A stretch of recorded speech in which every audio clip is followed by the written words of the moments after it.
Hello children of the Brain Shapers School. Today we are taking the later portion of vectors chapter, which is very helpful for all the students.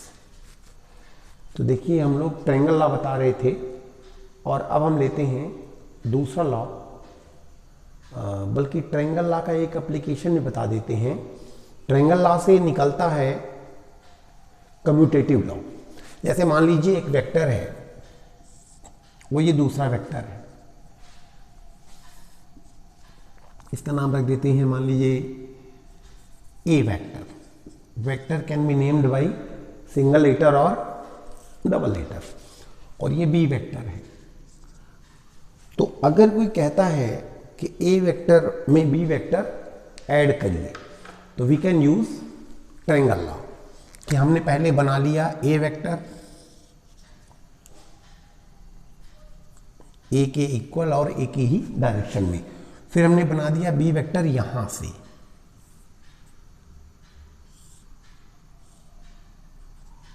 ये B vector, ये ए vector हो गया, ये B vector हो गया, और इससे इसको मिला दिया, तो ये जो वेक्टर बना ये ए वेक्टर प्लस बी वेक्टर हो जाएगा।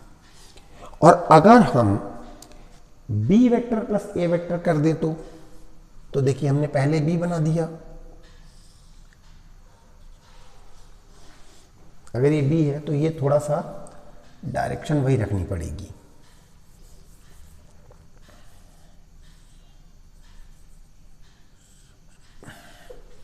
ये बी के बराबर ही और बी के पैरेलल, तो ये बी वेक्टर हुआ। फिर वहां से अगर हम बना दें ए वेक्टर,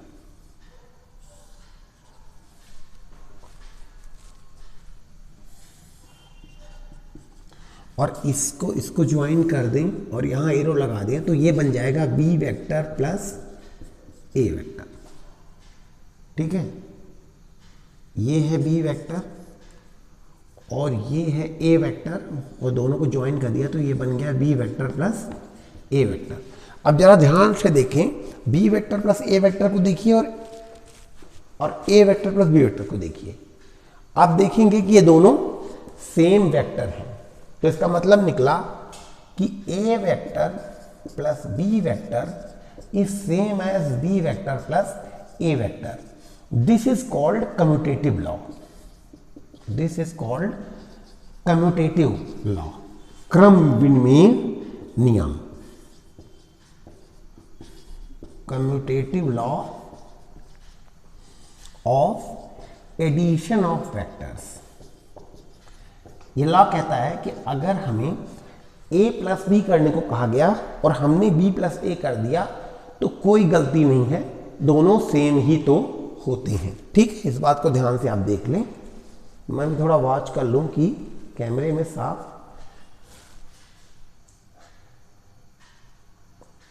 ठीक है, तो ये आ गया a plus B vector is same as b plus A vector. इसको कम्यूटेटिव लॉ कहते हैं। और अब हम लेते हैं दूसरा।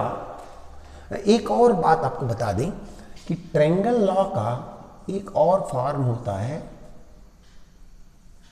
मान लीजिए जैसे पी क्यू आर ट्रायंगल है, तो अगर हम पी क्यू ले लें और upon sine of angle R, P Q के सामने वाला एंगल, तो ये इक्वल हो जाएगा।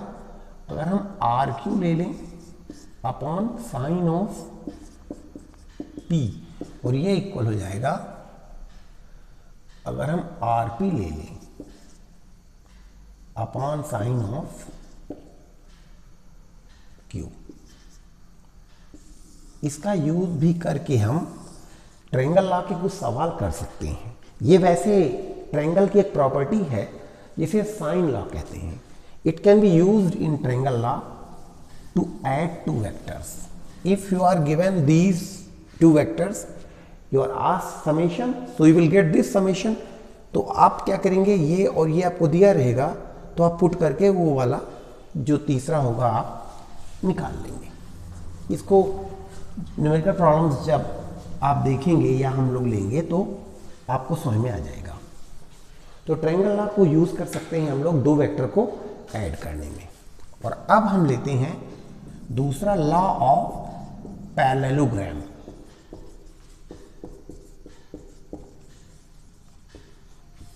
Law of parallelogram, this law also is used to add two vectors.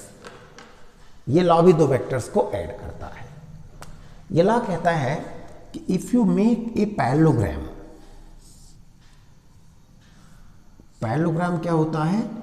That quadrilateral in which opposite sides are parallel as well as equal. अगर ये parallelogram है ABCD, तो पैरेललोग्राम की प्रॉपर्टी होती है कि AB parallel to DC and AB equal to DC, and also this is parallel to this and this is equal to this. तो parallelogram हो गया। तो पैरेललोग्राम लॉ कहता है कि अगर ये एक वेक्टर है और ये दूसरा वेक्टर है, तो इनका टोटल जो होगा वो इसके द्वारा बताया जाएगा। मतलब अगर ये x वेक्टर है, अगर ये y वेक्टर है, तो ये वाला x प्लस y वेक्टर होगा। ठीक है। लॉ कहता है कि if in a parallelogram two adjacent sides are used to represent two vectors in magnitude and direction, then the diagonal passing through their point of intersection represents their summation in magnitude and direction. तो कैसे use करेंगे इस law को? जैसे मान लीजिए आपको कोई दो वेक्टर दे दिया गया, ये और ये वेक्टर क्यों, ये लॉ क्यों दिए गए हैं? लॉ ऑफ पैरेललोग्राम दो वेक्टर को ऐड करने के लिए। तो कैसे ऐड करेंगे? किसी ने कहा ये एक वेक्टर ये दूसरा वेक्टर है, आप इन दोनों को ऐड करिए और ऐड करके एक तीसरा वेक्टर मिलेगा। Vector can be added with vector, अगर वो एक ही नेचर के हों, और हमें तीसरा वेक्टर मिलता है। तो कैसे ऐड करेंगे? हम किसी एक पॉइंट से बनाएंगे ये वेक्टर। ये वेक्टर बनाना समझ रहे हैं? इतना ही बड़ा इसी डायरेक्शन में। तो अगर इसका नाम हम रख दें P, इसका नाम रख दें Q, तो ये बन गया P वेक्टर। फिर उसी पॉइंट से हम बनाएंगे, इसी पॉइंट से Q वेक्टर बनाएंगे ऐसे। इसको क्या है, बार बार जाओ देखेंगे पढ़ेंगे तो वो आपके दिमाग में बैठ जाएगा। और आप सोचेंगे कि एक बार पढ़ लिया हो गया तो उससे काम नहीं चलेगा। तो आपने क्या किया, एक ही पॉइंट से P वेक्टर बना दिया और उसी पॉइंट से Q वेक्टर बना दिया। ट्रायंगल लॉ में ऐसा नहीं करते थे। ट्रायंगल लॉ में बनाते थे, फिर जहां पहुंचते थे वहां से फिर अगला बनाते थे। पैरेललोग्राम लॉ में हमें एक ही पॉइंट से एक दो दोनों वेक्टर बनाए, फिर हमने यहां से इस लाइन के पैरेलल एक लाइन खींची और इस यहां से इसके पैरेलल एक लाइन खींची, तो बन गया पैरेललोग्राम। और अब हमने इसको ज्वाइन करके ये डायगोनल बना दिया, ये, और यहां एरो लगा दिया। तो ये जो आया है यही P vector plus Q vector है, ये वाला। ये लॉ ऑफ पैरेललोग्राम है। इसको आप मेजर कर लीजिए, ये आ गया दोनों का टोटल कितना, इतना, किस डायरेक्शन में, इस डायरेक्शन में, हो गया दोनों का टोटल। अब मेन चीज ये है कि लॉ ऑफ पैरेललोग्राम का एक फार्मूला बनता है, वो फार्मूला मैं आपको डिराइव करवा देता हूं, और उसी का डेरिवेशन इंपॉर्टेंट रहता है और एग्जाम में आता है।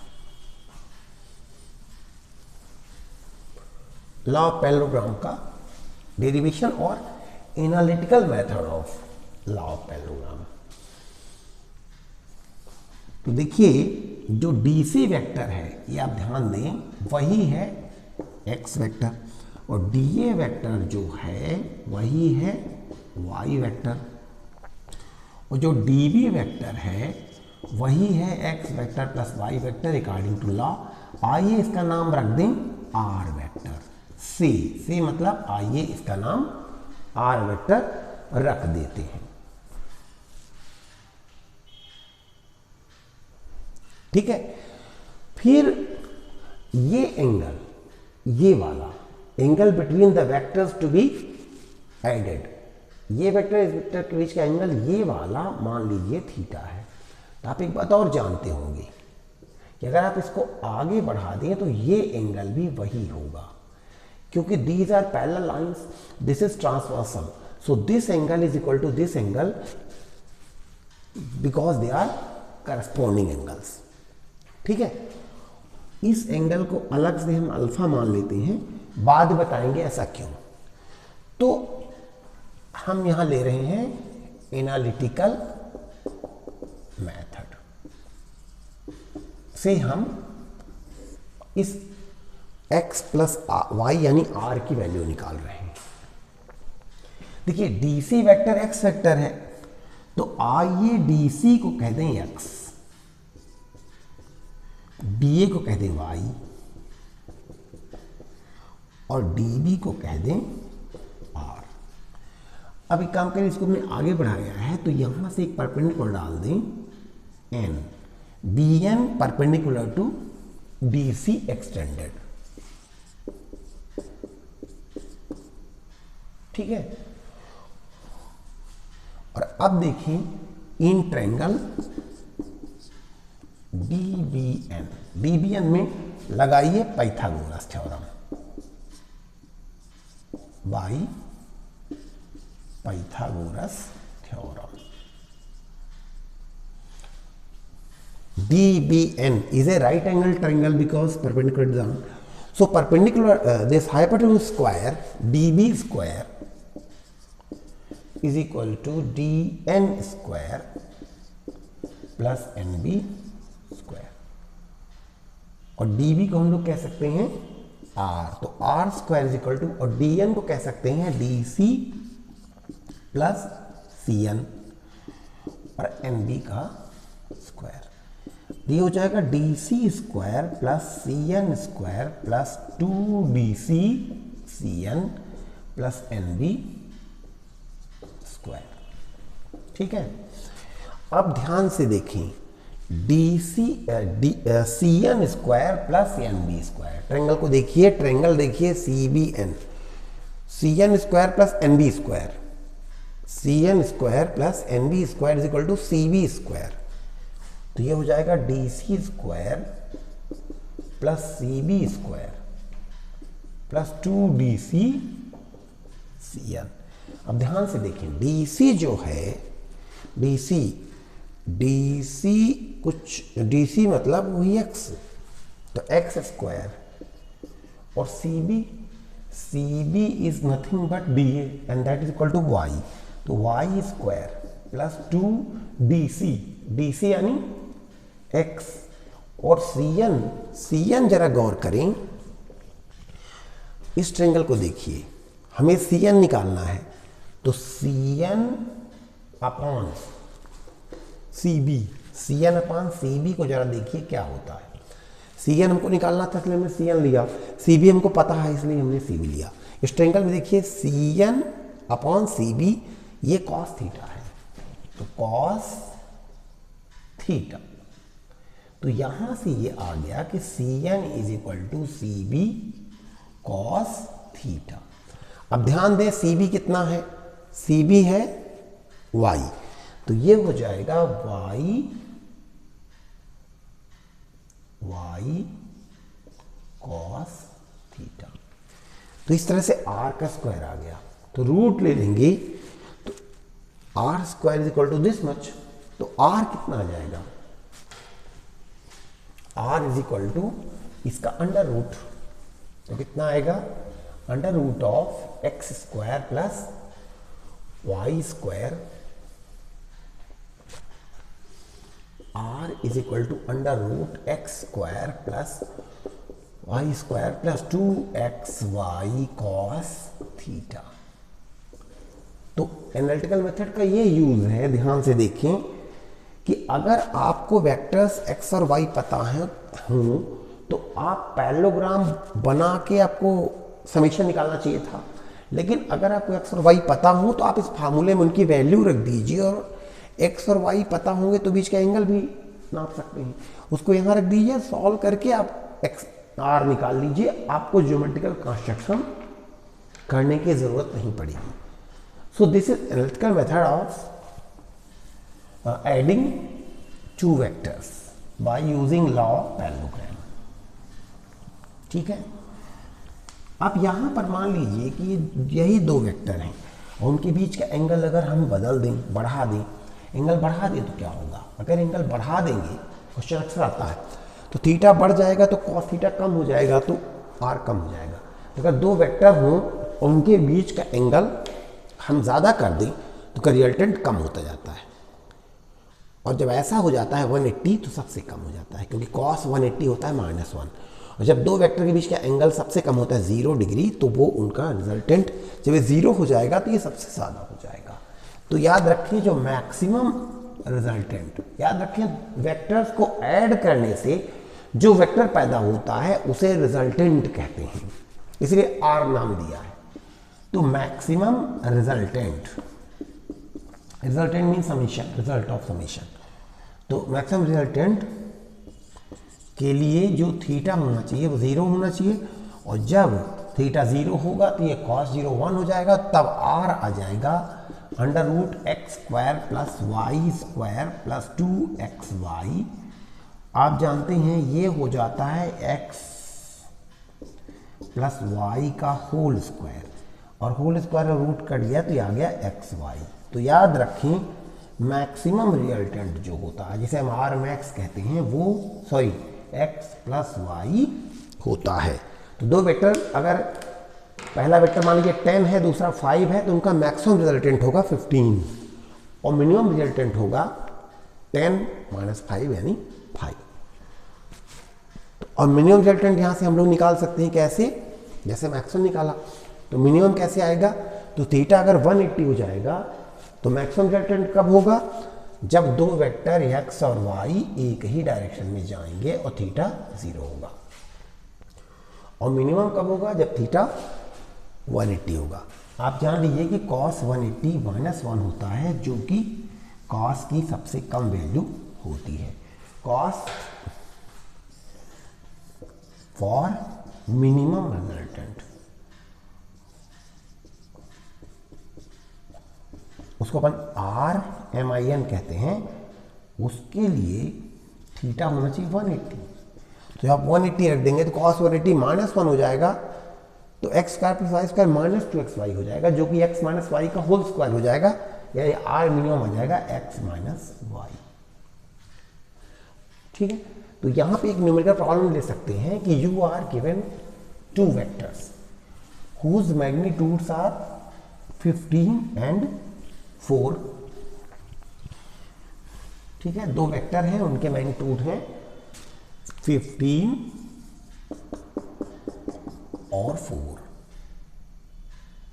या मान लीजिए 24 यूनिट्स। अब उनका मैक्सिमम रिजल्टेंट क्या होगा, उनका मिनिमम रिजल्टेंट क्या होगा? तो मैक्सिमम रिजल्टेंट होगा उनका समेशन 39 यूनिट, और मिनिमम रिजल्टेंट होगा x - y, तो आप कहेंगे -9, लेकिन माइनस कुछ नहीं बताता, रिजल्टेंट को यहाँ पे हम वैल्यू पर निकाल रहे हैं, इसलिए हम माइनस को ओमिट कर देंगे, इसको हम 9 कहेंगे। तो 9 यूनिट होगा मिनिमम रिजल्टेंट। ठीक है, तो मैक्सिमम रिजल्टेंट इतना, तो मिनिमम -39, मिनिमम 9। ठीक है, यहाँ पे कुछ अच्छे न्यूमेरिकल्स बन सकते हैं जो आप घर में सॉल्व करेंगे। तो क्वेश्चन ये है कि two vectors are of equal magnitude. मान लीजिए एक वेक्टर, मान लीजिए x मैग्नीट्यूड का, दूसरा भी x है, और उनके बीच का एंगल पता नहीं कितना है, आपको बताना है कितना होना चाहिए angle, what should be the angle between them such that their resultant may also be same in magnitude. मतलब पहला वेक्टर x है, दूसरा x है, तो उनके बीच का एंगल थीटा क्या हो कि रिजल्टेंट भी x ही आए। ये क्वेश्चन आप सॉल्व करिएगा, ये बहुत बहुत इंपॉर्टेंट क्वेश्चन है। ठीक है, तो इसका क्वेश्चन का मतलब समझ गए कि मान लीजिए पहला वेक्टर है x, उसकी वैल्यू मान लीजिए p है, y की वैल्यू भी p है, और थीटा कितना हो कि रिजल्टेंट भी आ जाए p। Such that resultant is also P. तो आप थीटा निकालिएगा और थीटा की जो वैल्यू आएगी वही आप हमको लिख के बताएंगे। तो अब हम लेते हैं तीसरा law, law of polygon. Law of polygon में खासियत होती है कि वो दो से ज्यादा वेक्टर को ऐड करता है। It is nothing but extension of triangle law. बस ये कहता है जैसे मान लीजिए एक वेक्टर है, दूसरा वेक्टर है, तीसरा वेक्टर है, चौथा वेक्टर है, इनको ऐड करना है। तो लॉ कहता है कि आप पहला वेक्टर बना दीजिए, फिर वहां से आप दूसरा बना दीजिए। ये ऐसा लग रहा है ना कि लॉ ट्रायंगल लॉ यूज कर रहे हैं, लेकिन अब इनको जोड़ देंगे तो इन दोनों का समीशन हो जाएगा। मान लीजिए ये वेक्टर है ए, ये वेक्टर है बी, ये वेक्टर है सी, ये वेक्टर है डी। तो आपने ए बना दिया, देखिए इक्वल वेक्टर तभी होगा जब सेम मैग्नीट्यूड सेम डायरेक्शन। और बी बना दिया आपने, फिर वहां से सी बना दीजिए। तो ये ऐसा ऐसा सी है, तो ये वैसे आपको सेट स्क्वायर लेके पैरेलल बढ़िया बनाना चाहिए। मैं अंदाजे से बना रहा हूँ, ये सी है। और फिर डी क्या करिए, वहां से बना दीजिए जहां पहुंचे आप। तो ये देखिए डी आपने बना दिया, ये बना दिया, और फिर इससे इसको मिला दीजिए। तो ये आ गया, ये जो वेक्टर है यही आ गया a plus B plus C plus D. और अगर आप a plus C plus D plus B करते तो भी यही आता। तो वो वही साबित करता कि कम्यूटेटिव लॉ को फॉलो करता है।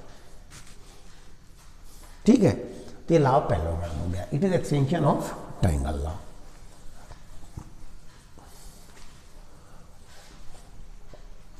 तो अब लेते हैं सब्ट्रैक्शन ऑफ वेक्टर्स। देखिए वेक्टर ऑपरेशंस हम बता रहे थे आपको, पहला है एडिशन ऑफ वेक्टर्स, दूसरा सब्ट्रैक्शन ऑफ वेक्टर्स।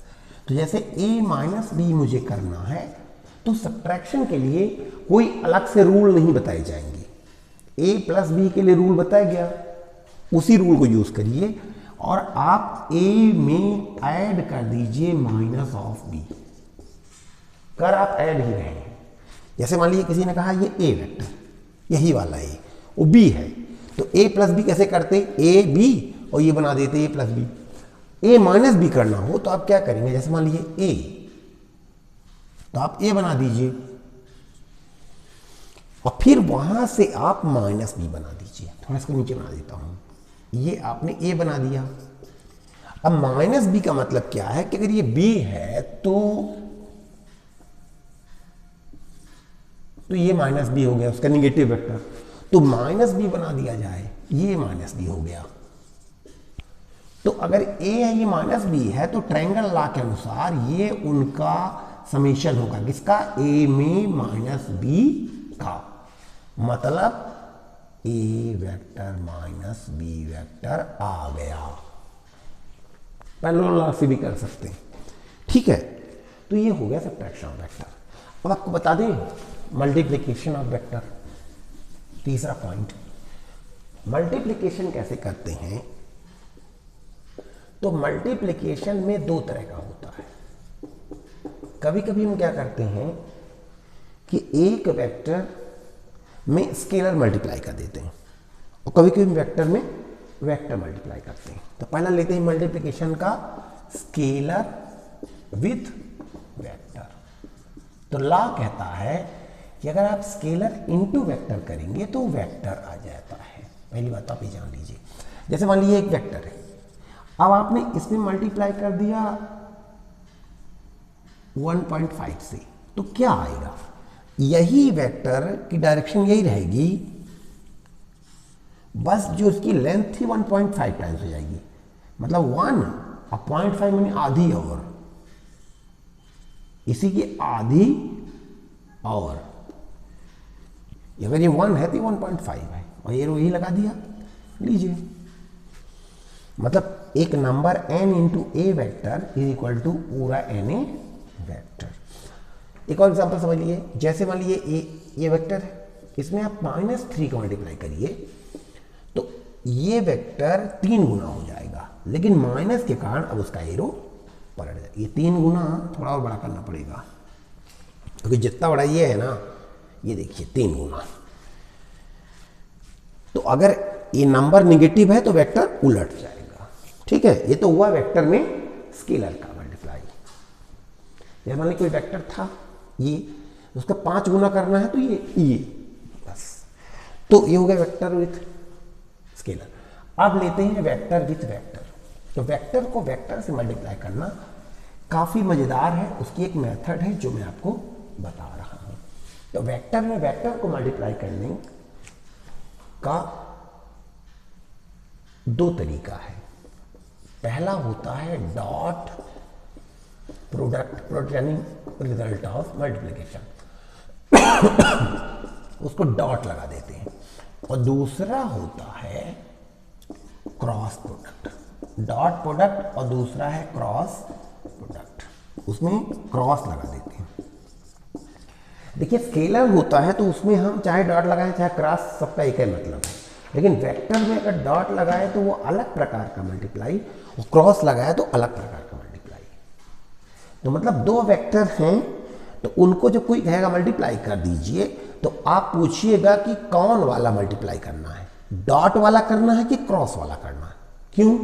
क्योंकि डॉट वाला मल्टीप्लाई करेंगे तो स्केलर पैदा हो जाएगा, और क्रॉस वाला मल्टीप्लाई करेंगे तो एक नया वेक्टर पैदा हो जाएगा।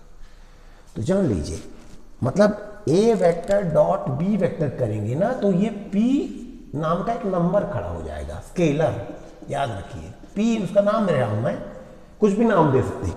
और जब आप क्रॉस करेंगे तो एक पता लगा कि क्यू नाम का एक वेक्टर पैदा हो जाएगा।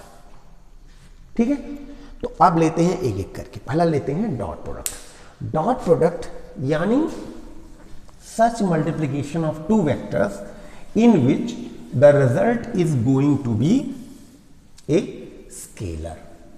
2 वेक्टर को कैसे मल्टीप्लाई करूं कि जो रिजल्ट आए वो एक तीसरा स्केलर हो। ठीक है, तो कैसे करते हैं? जैसे मान लीजिए किसी ने कहा ये है, ये पी वेक्टर है, और यहीं से बना दीजिए क्यू वेक्टर, और बीच का एंगल थीटा है। तो कैसे करेंगे P vector dot Q vector? तो इसकी डेफिनेशन दी गई है कि P vector dot Q vector का मतलब है, पी वेक्टर का ले लीजिए मॉड यानी इसकी नाप लीजिए कितना, मानी 10 सेंटीमीटर तो 10, और क्यू वेक्टर का मॉड तो अगर ये 8 सेंटीमीटर तो 8 सेंटीमीटर। मॉड में मॉडलस मैग्नीट्यूड में यूनिट भी आती है, डायरेक्शन छोड़ देते हैं, इनटू कॉस ऑफ थीटा। ऐसा करिए, इसके एंगल का कॉस भी मल्टीप्लाई कर दीजिए। इस तरह से डॉट प्रोडक्ट करते हैं।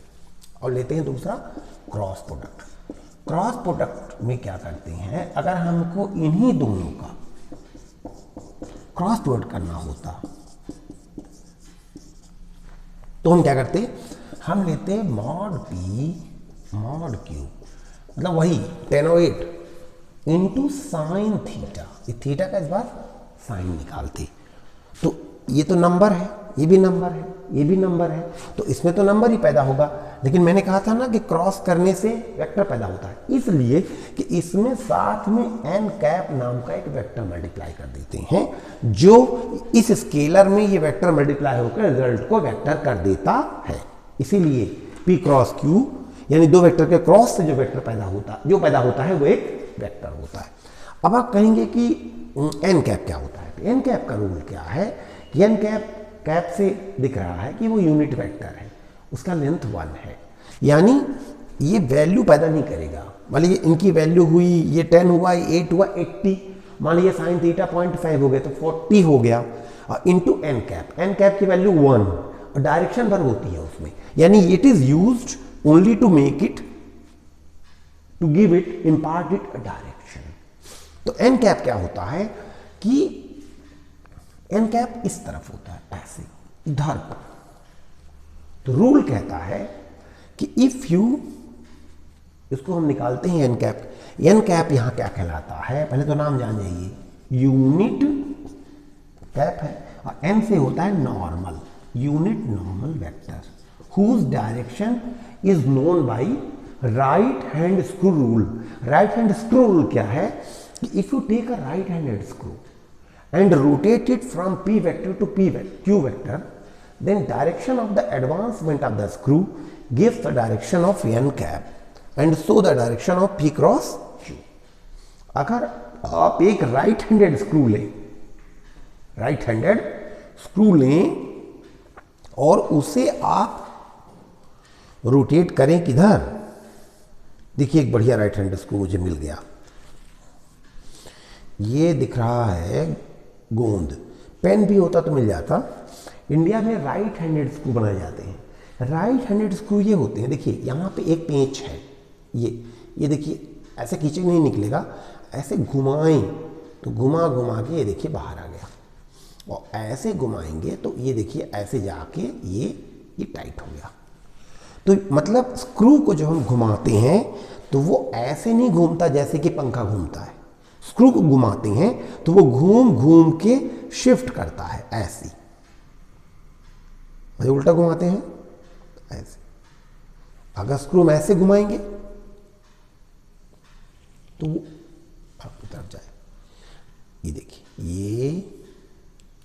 ये तो ये राइट हैंडेड स्क्रू है। राइट हैंड स्क्रू वो होता है कि जिसको मैं, जैसे आप देख रहे हो वैसे मैं भी ऐसे रख देता हूं, जिसको हम क्लॉकवाइज घुमाएं, क्लॉकवाइज मतलब घड़ी की डायरेक्शन में, अगर यहां घड़ी लगी हो तो कैसे घूमती, ऐसे, तो घड़ी के डायरेक्शन में घुमाएं तो वो घुमाने वाले से दूर जाता है, और घड़ी की उल्टी डायरेक्शन में घुमाएं तो वो आपकी ओर आता है। ठीक है, तो जिस स्क्रू को हम क्लॉक की तरफ घुमाएं और हमसे दूर जाए वो राइट हैंडेड स्क्रू कहलाता है, और ये वैसा ही स्क्रू है। अब इसको देख लें कि हमें करना है P क्रॉस Q, तो हम स्क्रू क्या करेंगे, ऐसे रख देंगे, इसके नॉर्मल P और Q दोनों के 90 डिग्री पर रख देंगे ऐसे, और फिर स्क्रू घुमाएंगे P से Q की ओर, P से Q मतलब ऐसे ऐसे, तो ऐसे घुमाइए, तो अब देखिए ऐसे,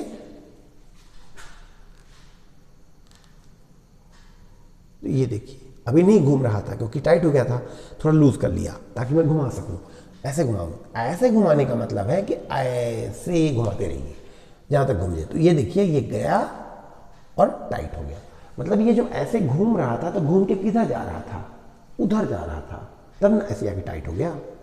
देखिए ऐसे घुमाते तो ये घूम के निकल आता, ऐसे घुमाए तो घूम के उधर गया, तो जिधर गया उधर ही एन कैप होगा, मतलब कि P क्रॉस Q से जो वेक्टर पैदा होगा वो इधर होगा। सॉरी मैं कह रहा था कि इधर को होगा, इधर नहीं होगा, तो 90 डिग्री पे तो होगा P और Q दोनों से, लेकिन इधर को नहीं, उधर को। ठीक है, ये रूल हो गया, क्लियर हुआ कॉन्सेप्ट आपका। तो ये है मल्टीप्लाई करना दो वेक्टर का। और अब लेते हैं डिवीजन। तो वेक्टर को किसी नंबर से डिवाइड कर सकते हैं, स्केलर से कर सकते हैं, लेकिन किसी भी चीज को, वेक्टर को या स्केलर को किसी वेक्टर से डिवाइड नहीं कर सकते। Division bye a vector is not defined. कोई कहेगा कि 20 को मैं ए वेक्टर से डिवाइड कर दूं, तो ये फालतू बात है, इसको डिवाइड नहीं करते। ए वेक्टर को मैं 3 से डिवाइड कर दूं, हाँ कर दीजिए। ए वेक्टर को सी वेक्टर डिवाइड कर दूं, फालतू बात है। Division bye a vector is not done. तो ये इस तरह से वेक्टर के सारे रूल्स आपको पता लग गए। अब थोड़ा सा एक और पॉइंट मैं ले लूं, और वो है कि आई J K form of A vector, I J K form,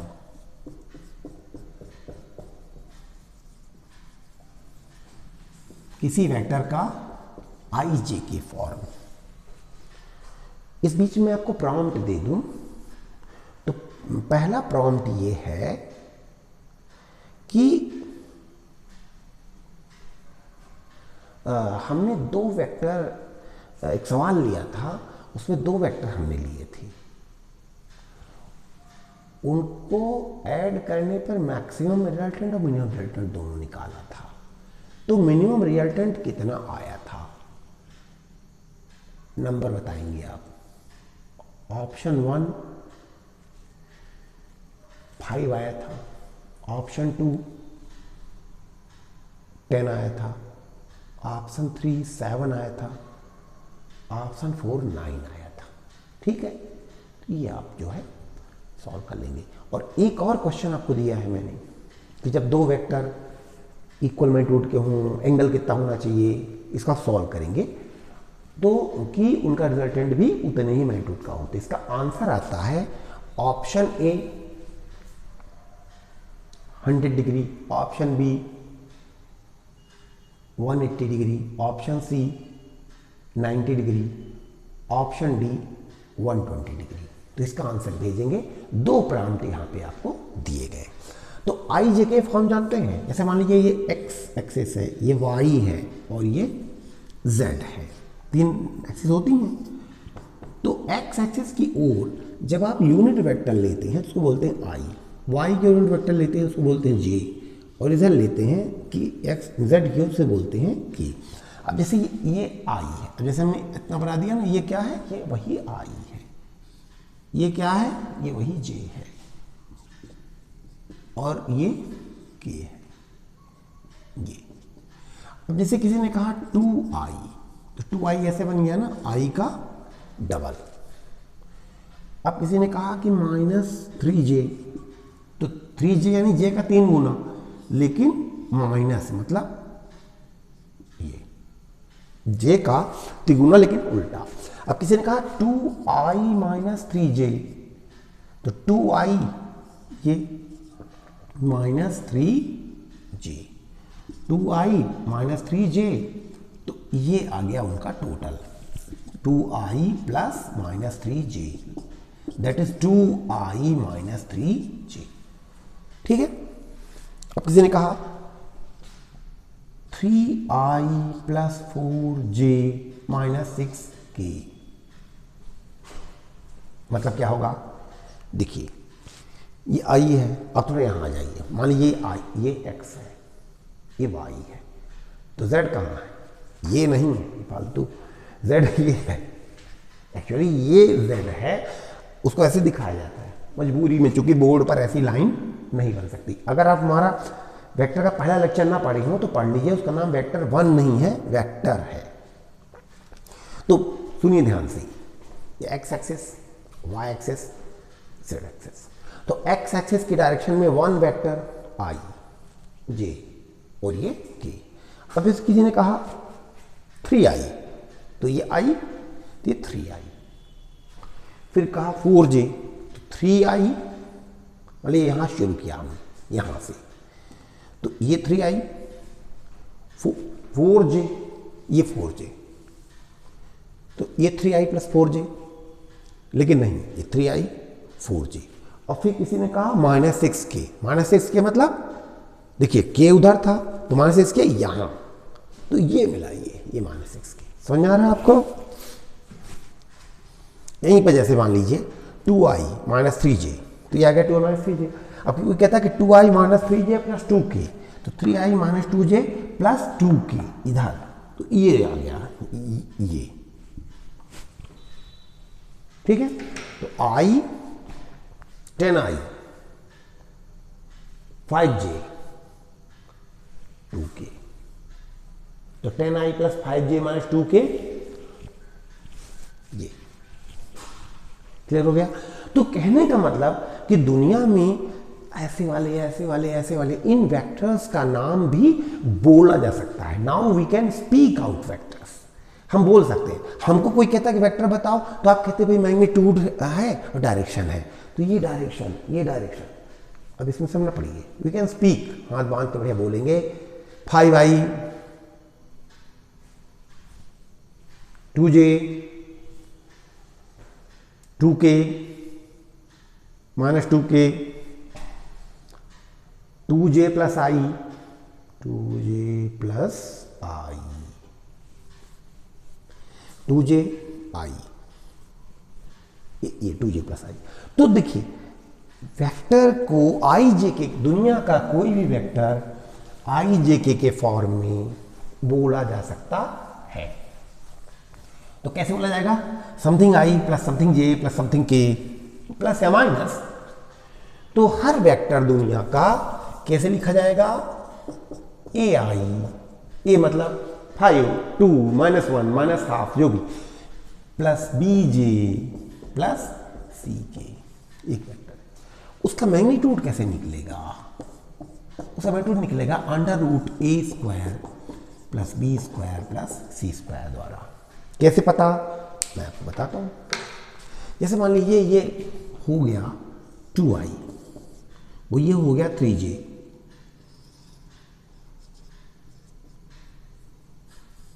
minus ले लेते हैं, माइनस 3j। तो ये इसका ये रिजल्टेंट है, मान लीजिए ये x है, तो पाइथागोरस लगाइए x square is equal to ये स्क्वायर प्लस ये स्क्वायर, तो ये 2 का स्क्वायर, देखिए 2i की पाइथागोरस लगाएंगे तो वेक्टर डायरेक्शन में नहीं लेंगे, लेंथ लेंगे, ये लेंथ, ये लेंथ, तो 2 स्क्वायर प्लस माइनस 3 का स्क्वायर, तो x कितना आ गया? Under root 2 square plus minus 3 का स्क्वायर। देख रूल याद रखिए कि 2i माइनस 3j हो और कोई कहे इसका मॉड बताइए, तो आप कहेंगे under root 2 square plus minus 3 का स्क्वायर, जो आगे चल के 2 स्क्वायर प्लस 3 स्क्वायर भी हो जाएगा, वो वही है, लेकिन हो गया आ गया। तो अब अगर z भी होता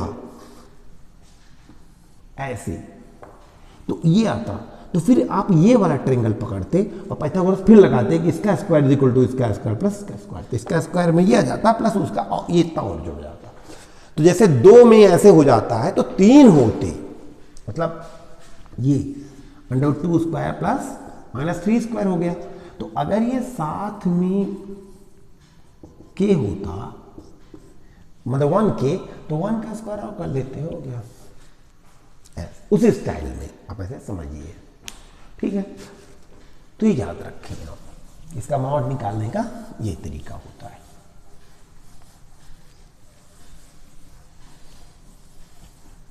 तो यहां पर एक और मजे की बात है कि जैसे मान लीजिए कि किसी ने कहा कि p वेक्टर, क्वेश्चन ले लिया हमने,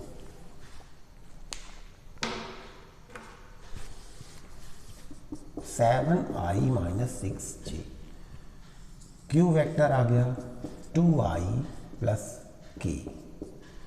तो किसी ने कहा p vector minus q vector निकालिए, तो बहुत सिंपल है, p वेक्टर लिख दीजिए 7i माइनस 6j और माइनस q, तो q यहाँ लिख दीजिए 2i प्लस k, तो k यहाँ लिख दीजिए, जैसे अलजेब्रा होता है भाई, j के नीचे j लिखिए, k वहाँ था नहीं।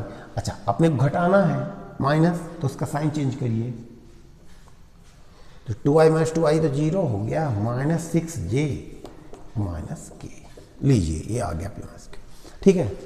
किसी ने कहा p प्लस q करिए, साइन ना चेंज करिए, दोनों को ऐड कर दीजिए, तो 4i minus 6j plus k, ठीक है, क्लियर हो गया।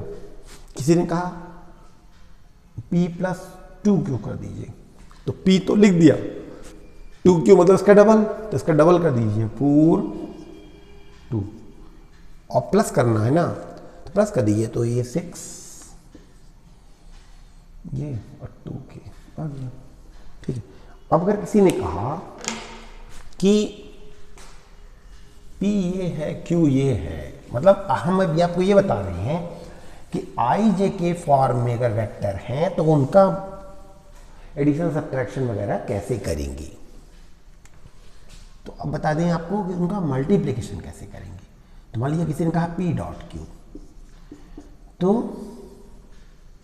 p डॉट q कैसे करेंगे, तो पहले mod p mod q cos theta, ठीक है। कई लोग बोलते हैं यहाँ cos थीटा डॉट में होता है, क्रॉस में साइन थीटा, ऐसा क्यों? तो ये ऐसा है कि मल्टीप्लाई करने का अपना नियम है, मल्टीप्लाई आपको सीखना है तो ऐसे सीख लीजिए, तो नहीं। अब थीटा बीच का नहीं मालूम, तो ये मेथड यहाँ नहीं लगेगी, मॉड p निकल आएगा, मॉड p मतलब under root 7 square plus 6 square, mod q निकल आएगा, cos थीटा कहाँ से मिलेगा? ये दो वेक्टर हैं 7i माइनस 6j, ये वाला। तो एक काम किया जाएगा, उसके लिए क्या है कि एक फार्मूला निकाल लेते हैं। ऐसा करते हैं, वेक्टर 3 लेते हैं, उसमें हम आपको दो चीज़ बताएंगे, एक तो multiplication dot and cross doing in I J K form, और एक और चीज़ आपको बताएंगे, थोड़ा एरिया ऑफ ट्रायंगल वगैरह बता देंगे बाय वेक्टर लॉ, और एक और चीज़ बता देंगे, रेजोल्यूशन ऑफ वेक्टर, वो काफ़ी मज़ेदार पॉइंट है। मुझे लगता है कि काफ़ी लंबा लेक्चर हो रहा है, we will have to go for the third class.